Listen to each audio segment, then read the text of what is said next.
ఇశ్రాయేలు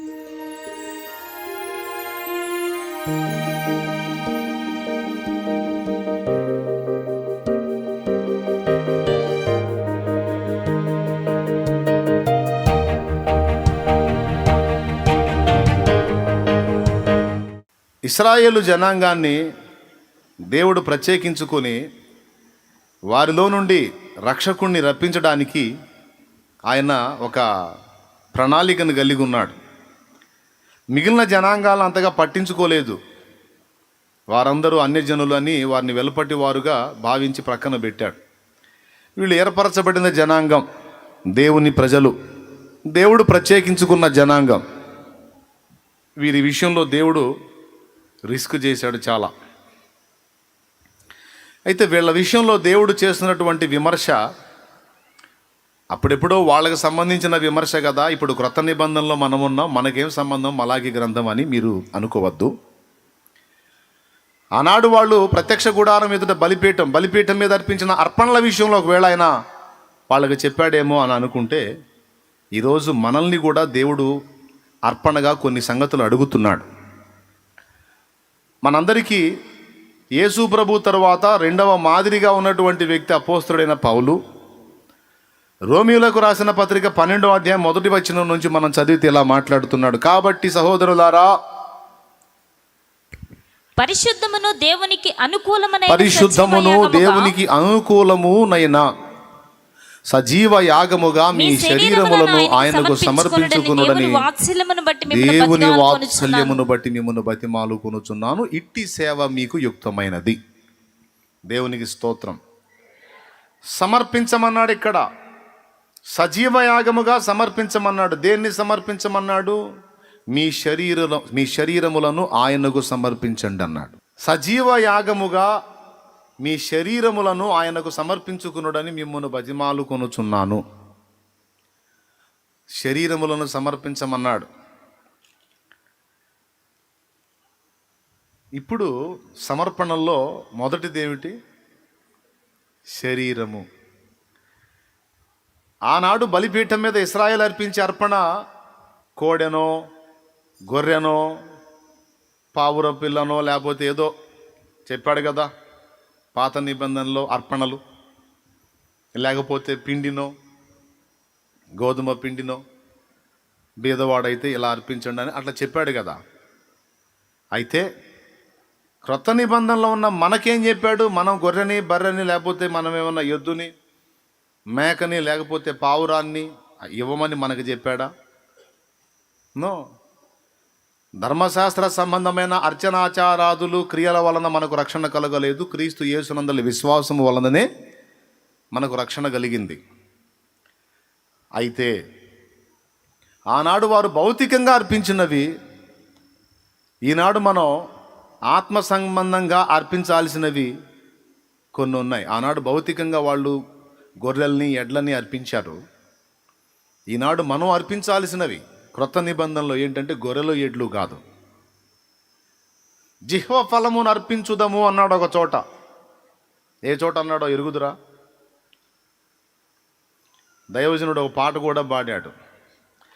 నైవేద్యములు దహన బలులు నీవు కోరవుగా, కాబట్టి ఆయన ద్వారా మనము దేవునికి ఎల్లప్పుడూ స్తుతియాగము చేయుదము, అనగా ఆయన నామమును ఒప్పుకొనుచు జిహ్వ ఫలము అర్పించుదము. దేవునికి స్తోత్రం కలుగునుగాక. ఏమర్పించుదము? జిహ్వ ఫలము. నా జిహ్వ ఫలము, జిహ్వ బలులు స్తోత్ర బలులుగా మారిపోయేనే. ఇప్పుడు మనం అర్పించాల్సినటువంటి బలులు ఏంటి?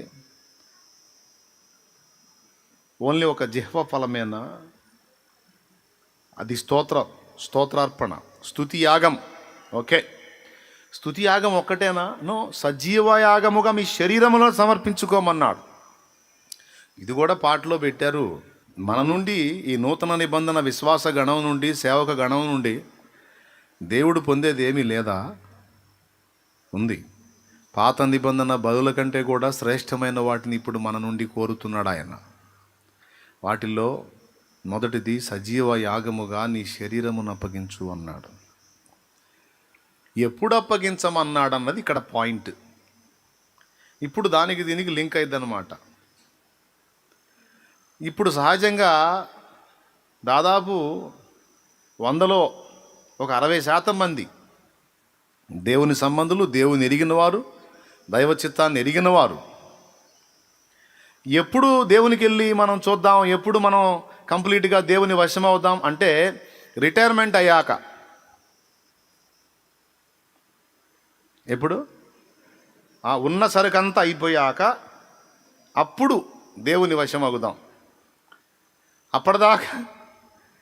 అప్పటిదాకా లోక వశంలో ఉందాం. ఇప్పుడు ఈ అర్పణ బలిపీఠం మీదకి ఎప్పుడు ఎక్కిద్దంట? 60 దాటినాకంట. వాళ్ళు దండేసి శాలువ కప్పి అందరూ కలిసి చప్పట్లు కొట్టి ఇక సావుకు సిద్ధం అవ్వు అని పంపించినప్పుడు అప్పటికే అన్నీ ఒక దారి అవుతాయి అనమాట. కళ్ళజోడు వచ్చి కూర్చుంటే లేవలేక, లేతే కూర్చోలేక, చేతులు వణికిపోతా, కాళ్ళు వణికిపోతా, కళ్ళు తిరిగిపోతా, బెడ్ స్టేజీకి వచ్చినప్పుడు అప్పుడు ఎక్కిద్దంట బలిపీఠం. ఇది ఏ గొర్రె? ఇది గుడ్డి గొర్రె, మంచి గొర్రె? చెప్పు నాకు ఇప్పుడు. దేవునికి స్తోత్రం కలుగును గాక. ఎప్పుడు ఎక్కిద్దంట బలిపీఠం? సరుకు ఉన్నప్పుడా, సరుకు అయిపోయినప్పుడా? అక్కడేం చెబుతున్నాడు ప్రసంగి? ఎప్పుడు ఎక్కమన్నాడు బలిపీఠం? అది నీ బాల్య దినముల యందే నీ సృష్టికర్తను స్మరణకు తెచ్చుకో అన్నాడు. అంటే జస్ట్ ధ్యానించి వదిలేయమనే. స్మరణకు తెచ్చుకో, స్మరించు అంటే గుర్తు చేసుకో. అంతవరకు గుర్తు చేసుకొని వదిలేయమనే. గుర్తు చేసుకోవటం అంటే అర్థం ఏంటి? నన్ను సృష్టించిన వాడెవడో నేను తెలుసుకోవాలి. ఆ సృష్టించిన వాడు ఏమి కోరి నన్ను సృష్టించాడో తెలుసుకోవాలి. ఆ చిత్తం ఎలా నెరవేర్చాలో తెలుసుకోవాలి. దానికోసం ఆయనతో భక్తి సాధన ఎలా చేయాలో తెలుసుకోవాలి. ఆయనతో ఎలా నడవాలో తెలుసుకోవాలి. నా పట్ల ఆయనకు ఉన్న ఉద్దేశము, సంకల్పం యావత్తు నెరవేర్చడానికి బాల్య దినముల నుండే నడుము కట్టాలి. ఇది దేవునికి స్తోత్రం కలుగును గాక. హల్లెలూయా. నువ్వైనా, నీ బిడ్డలైనా, నువ్వైనా, నీకు దేవుడిచ్చిన సంతానమైనా వాళ్ళని ఎప్పటి నుంచి ప్రిపేర్ చేయాలో తెలుసా? వాళ్ళకి బంగారు భవిష్యత్తు, బ్రైట్ ఫ్యూచర్, తేజోవంతమైన భవిష్యత్ కోసం రాత్రులు టీలు కాసిచ్చి మరి చదివిస్తావే, కాఫీలు కాసిచ్చి మరి చదివిస్తావే. బాగా చదువుకోమ్మా, సుఖంగా బతుకుతావు, హాయిగా బతుకుతావు, బాగా చదువుకోయ్యా, సుఖంగా బతుకుతావు అని వాడికి సబ్జెక్ట్ అర్థం కాకపోతే నీకు తెలిసిన సబ్జెక్టు మరి చెప్పి, అవసరమైతే అదనంగా డబ్బులు కట్టి వాని భూమి మీద జీవితానికి ఇబ్బంది లేకుండా వాడు హాయిగా సుఖంగా బతకాలని నువ్వు కష్టపడుతున్నావు. తప్పులేదు. తల్లిగా, తండ్రిగా నీ బాధ్యత అదే.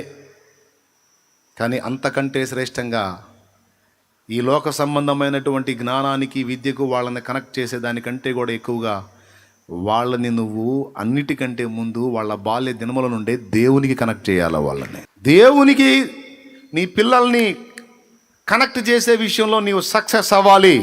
అక్కడ విఫలం కాకూడదు. మొక్కై వంగనది మానై వంగునా అన్నారు పెద్దలు. ప్రపంచ ప్రఖ్యాతిగాంచినటువంటి సేవక గణంలో ఎక్కువ శాతం మంది సరైన ప్రాయములో దేవుని చేత పట్టబడ్డ వాళ్ళే. దేవుని మహాకృపను బట్టి తమ తల్లి ద్వారానో, తండ్రి ద్వారానో బాల్యము నుండి దేవుని యందు భయభక్తుల్లో పెంచబడిన వారే ఎక్కువ మంది ప్రజల్ని ప్రభావితం చేయగలిగినటువంటి వ్యక్తులు. కొంతమంది విడిగా కూడా మధ్యలో వచ్చి ప్రభావితం చేసిన వాళ్ళు ఉన్నారు. కానీ ఎక్కువ శాతం మధ్యలో వచ్చి కొంతమందిని ప్రభావితం చేసిన వాళ్ళని వేళ్ల మీద లెక్క పెట్టవచ్చు. సండే స్కూల్ ఏజ్ నుంచి దేవుని బీజాలు పడి, దేవుని బీజాలతో పెంచబడి లైన్లోకి వచ్చిన వాళ్ళు సాతానుకు పెద్ద తలనొప్పిగా మారారు. దేవునికి గొప్ప పాత్రలై వాడబడ్డారు. ఒక అవిటి పశువులాగా బలిపీఠం ఎక్కడానికి సిద్ధమయ్యావు. నీ పిల్లల్ని అదే టైపులో తీసుకురావడానికి సిద్ధమయ్యావు. ఎప్పుడన్నా ఆలోచించావా ఏది శ్రేష్టమో? ఎప్పుడన్నా ఆలోచించావా ఏది ఇహపర రెండిటికి ఉపయోగపడేదో? ఎప్పుడన్నా ఆలోచించావా బిడ్డలకి ఏ విషయంలో అవగాహన కల్పించి ఆసక్తి రేకెత్తిస్తే వాళ్ళు ఇహమందును పరమందును కూడా వర్ధిల్లగలరో ఆలోచించావా? దాని విషయంలో అసలు సీరియస్నెస్ ఉందా నీకు? దాని గురించి అసలు పట్టింపు ఉందా నీకు? ముందు అసలు నీకుంటే కదా నువ్వు పిల్లలకి నేర్పడానికి. ఒక ప్రశ్న, ఇక్కడ కూర్చున్న బిడ్డలు, లైవ్లో ఉన్నవాళ్ళు, జూమ్లో కనబడుతున్న వాళ్ళు, కనబడిన వాళ్ళు అందరూ ఒకరు ఆలోచించండి ఈ పాయింట్ని. స్తోత్రం చెప్పండి అందరు కలిసి. హల్లెలూయా. దేవుడు గమనిస్తున్నాడు. దేవుడు గమనిస్తున్నాడు అండి. నేను మీ ఇంటికి వచ్చాను, కాఫీ తాగుతున్నారు, ఒకటే కప్పు కాఫీ. 3 భాగాలు తాగి చివరి భాగం తీసుకొచ్చి శాలేమన్నా తాగా నేను అనగలవా? పోనీ నా ఇంటికి నువ్వు వస్తే 3 భాగాలు తాగేసి నీకు ఇస్తే నీవు ఎలా ఫీల్ అవుతావు? దాన్ని ఆనందంగా తీసుకుంటావా లేదా అవమానంగా ఫీల్ అవుతావా? ఎప్పుడు స్మరణకు తెచ్చుకోమన్నాడు? ఎప్పుడు లైన్లోకి రమ్మన్నాడు? అరే, దేవునికి మన జీవితాలని లింక్ చేసుకోవటం, దేవునితో అనుబంధం ఏర్పరచుకోవటం, దేవునితో నడవటం అనేది ఎంత ముఖ్యమైంది, ఎంత ప్రాముఖ్యమైంది, ఎంత అవసరమైంది. లోకానికి కానీ దేవుని ఎదుట పరలోకానికి కానీ అది ఎంత శ్రేష్టమైనది. ఇది ముందు మనకు అర్థం కావాలి. అర్థమైతే పిల్లల్ని ఆ రూట్లో తీసుకొని రాగలుగుతాం. సరైన కాలంలో ముందు మనం ఎక్కాలి బలిపీఠం. సరైన కాలంలో మనం ఎక్కగలిగితే ఆ తర్వాత మన పిల్లలు కూడా అదే విధంగా ఎక్కగలుగుతారు. కానీ కొంతమందిని చూస్తే అలా కనపడదు. అందుకే దేవుడు అడుగుతున్నాడు, ఏంటి నువ్వు ఇచ్చే అర్పణ నాకు ఎలాంటిది ఇస్తున్నావు అని అడుగుతున్నాడు. నీ నుండి నేనేం ఆశిస్తున్నాను, నువ్వు నాకేమిస్తున్నావు? ఇప్పుడు చదువుకో, మలాకి గ్రంథం మళ్ళా ఆ మొదటి అధ్యాయం చదువు, 7వ వచనం నుంచి చదువు, 8వ వచనం నుంచి చదువు. గుడ్డిదానిని తీసుకొని బలిగా అర్పించిన యెడల అది దోషము కాదా? కుంటిదానినైనను రోషము గల దానినైనా అర్పించిన యెడల అది దోషము కాదా? అట్టి వాటిని నీ అధికారికి నీవిచ్చిన యెడల. అబ్బా చూడు, ఎగ్జాంపుల్ కూడా అడుగుతున్నాడు. నీ ఇంటికి ఒక గౌరవనీయుడైన పెద్ద అధికారి వస్తే ఆ అధికారికి ఏం దేవులాడతావు? ఎలాంటివి ఇవ్వాలని వెతుక్కుంటావు? శ్రేష్టమైనయా లేదా ఏదో ఒకటా? ఎందుకు?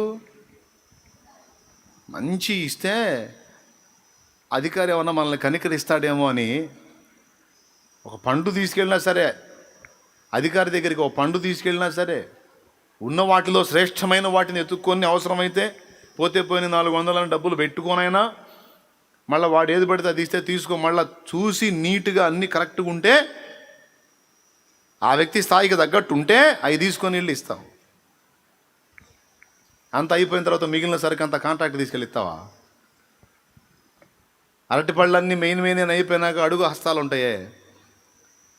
గేదెలకి అవన్నీ కాంట్రాక్ట్ మాట్లాడి తీసుకొచ్చాడు మా డాడీ. అడుగు హస్తాలన్నీ మా గేదెలు ఉండే కదా, వాటన్నిటికీ ఈ అరటిపళ్ళ బళ్ళ మీద అడుగు హస్తాలన్నిటినీ బస్తాలకు వేసుకొని తెచ్చేసేవాడు. అట్లాంటి తీసుకెళ్ళి ఇస్తావా? మరి దేవుడికి చాలామంది అయ్యే కదండి ఇస్తుంది. మెయిన్ అన్నీ అయిపోతున్నాయి. అడుగస్తాలేగా నల్లబడి మెత్తగా అయిపోయి అదొక టైపులు అయిపోతాయి. అన్నీ జీవితం అలా అయిపోయినాకనే కదా ఇస్తున్నారు. అదే అడుగుతున్నాడు, దోషభరితమైన అర్పణ నీవు అర్పించరాదు. నీ అధికారికి ఇస్తే ఒప్పుకుంటాడా?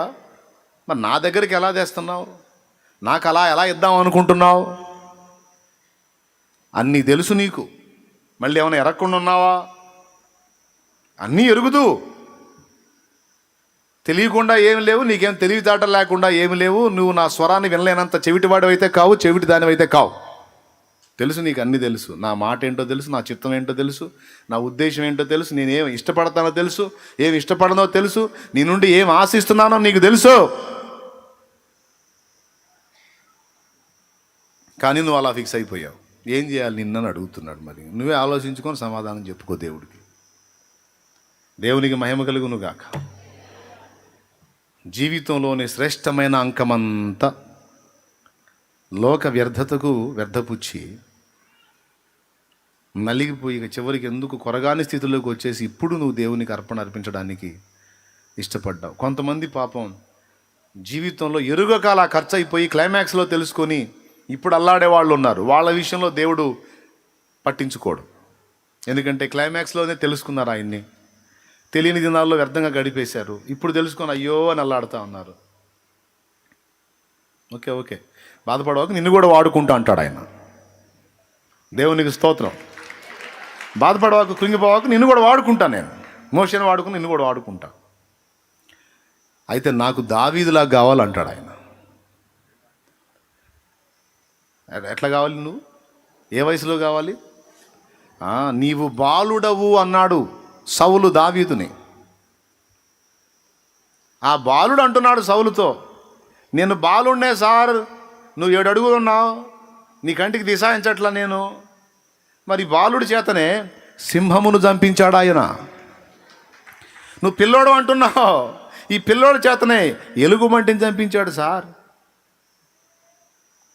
ఇక్కడ ఫైట్ చేసేది బాలుడు కాదు సార్, పిల్లోడు కాదు సార్, ఈ పిల్లోడిని ఆవరించున్నాడే ఆయన సార్ యుద్ధం చేసేది. యుద్ధం ఆయనదే. ఇక్కడ ఇద్దరు బలంతో అవసరం. వాడెంత బలవంతుడో నాకు అనవసరం, నాకెంత బలం ఉందో కూడా నాకు అనవసరం.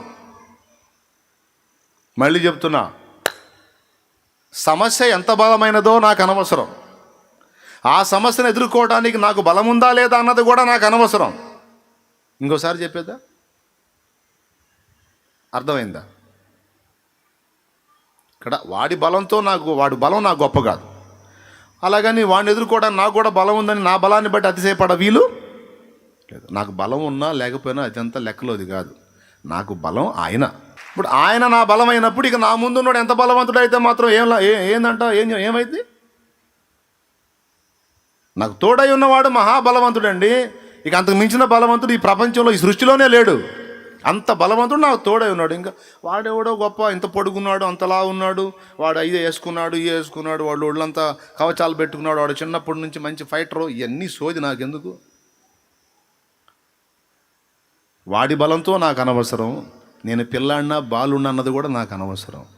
నాకు తోడై ఉన్న దేవుడు బలవంతుడు. ఆయన నా చేత సింహమును ఎలుగుబంటిని చంపించాడు. వాటి నోళ్లలో నుండి గొర్రె పిల్లని కాపాడుకోవడానికి నా కృపనిచ్చాడు. నా దేవుడు బలవంతుడు. ఇప్పుడు చెప్పండి, ఏ వయసులో క్యాచ్ అయ్యాడు దేవునికి? అబ్బా, ఏ వయసులో అనుకున్నాడో చూడండి.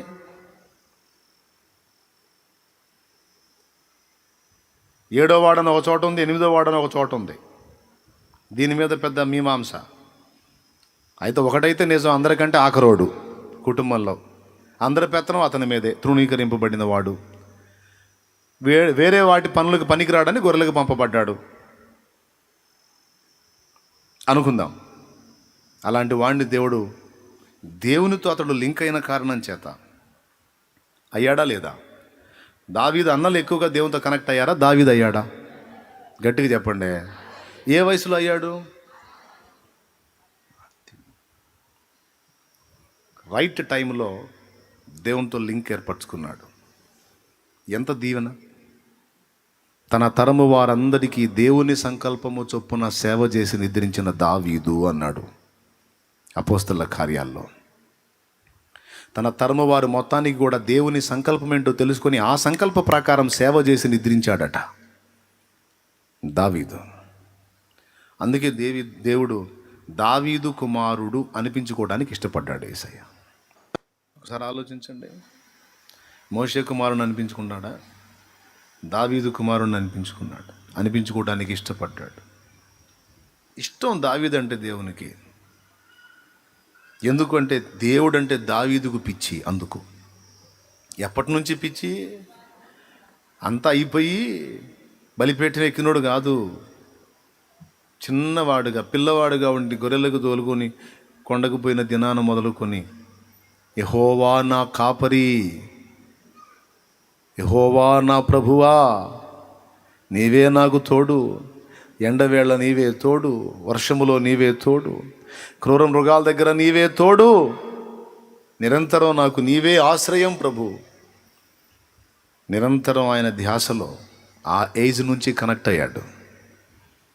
మిగిలిన అన్నయ్యోళ్ళు ఉన్నారు, అన్నయ్యోళ్ళేమో బాగా యుద్ధంలో నైపుణ్యం పొందారు. కత్తి తిప్పటం, ఈటి విసరటం, బాణం కొట్టడం, ఎక్సెట్రా ఎక్సెట్రా. మరి సైనికులు చేసేగా నేర్చుకునేది. వాళ్ళు అందులో పనోళ్ళు అయ్యారు, అందులో ప్రావీణ్యం పొందితే ఇతడు భక్తిలో ప్రావీణ్యత పొందాడు. వారేమో ప్రపంచ నటనలో ప్రావీణ్యం పొందారండి, ఈయనేమో ప్రభుతో జీవితంలో ప్రావీణ్యం పొందాడు. ఏది ప్రావీణ్యం, ఏది రాజు చేసిందో చూడండి ఇక మీరు. ప్రపంచ నటనలలో అదే కదా, ప్రభు మార్గము విడచి తిని ప్రార్థించుట,